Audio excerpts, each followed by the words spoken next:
দিন হে নরমই যাইতেছে এখন যে মোরা একটু ডাক্তার দেখামু আমাগো এক তো শক্তি নাই ওই একটু ঝাড়ু দি হে ফের ভাত খাই এর আগে আমাগো তো আর উপায় নাই এখন যে মোরা কি দেখি হর মুহে আমরা করতে রি। আসসালামু আলাইকুম রহমতুল্লাহ, সুপ্রিয় পাথরঘাটাবাসী।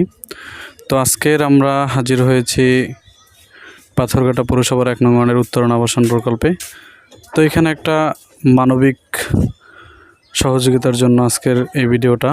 তো ভিডিওটা একটু সকলকে সম্পূর্ণ ভিডিও দেখার জন্য অনুরোধ করেছি। তো আসলে আমরা যেখানে আসছি সেইখানে হচ্ছে এইখানে পাথরঘাটা পৌরসভার নাইট গার্ড মিন্টু আঙ্কেল। তো আপনারা তাকে চিনেন অবশ্যই। তারপরে এই হচ্ছে কমলা কাকি, তো তাকেও চিনেন। সে হচ্ছে পরিচ্ছন্ন কর্মী হিসাবে কাজ করতেছে পাথরঘাটায়। তো তার পুত্রবধূ অনেক দিন যাবৎ অসুস্থতায় হাত পা ফোলাসহ আরও অনেক সমস্যা।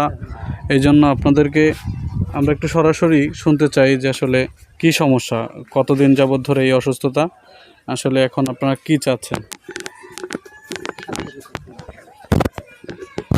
সমস্যা ওই ঠ্যাং ফুলে উঠছে পারো এই কি সমস্যা হ্যাঁ তো আর করতে না, হ্যাঁ তো আর ডাক্তার দেখাতে না, টাহা টোহা নাই। এখন যে কি দিক দেখামু হেই আমি করতে রি না। ওই সরকারি হাসপাতালে নিমু হ্যাঁ তো টাকা পয়সা নাই, হ্যাঁ তো টাকা পয়সা লাগে। এখন যে হ্যাঁ কি দেখামু এই তো হ্যাঁ এই অবস্থায় রয়েছে। এখন এই 3-4 মাস এইরকম ই করতে আছে খুব, হ্যাঁ 3-4 মাস এই কষ্ট করতে আছে, লড়তে চড়তে পারে না।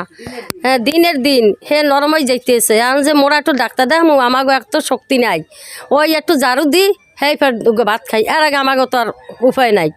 এখন যে মোরা কি দেখি হর মুহে আমরা করতে রি না। এখন তো মুই এমে দৌড়ে এখন কি করমু, আমি তো কোনোখান একটা টাকা জোগাড় করতে পারি না। এখন ওই যে ওই বউ লই আমি খুব বিপদে আছি। এখন কোনো ডাক্তারে কোনো কিছু বলেই না।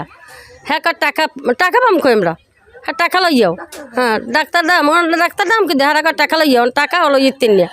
হ্যাঁ বেড়াই গেছি একখান টাকা লইয়াও, হ্যাঁ টাকা লইয়াম কমি দেখাইবে না মোরা ফেরত লইয়েছি। আর ঘরে বাইয়ে তো এখন পস্তে আছেন কি করমু সেইটা কর।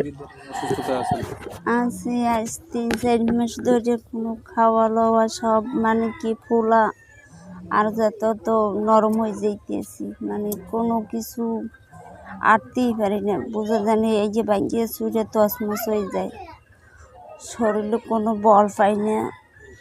যত তো ঠ্যাং ফোলে, শুধু ফোলে ভিতরে যন্ত্রণা করে বেশি, মধ্যে ছাড়া যেন বিষ যেন জমে রয়েছে এরকম ছাড়ার মধ্যে। একটু পাড়া দিতে পারি না, পাড়া দিলেই বুঝায় জানি জ্বললে বুঝে যায়।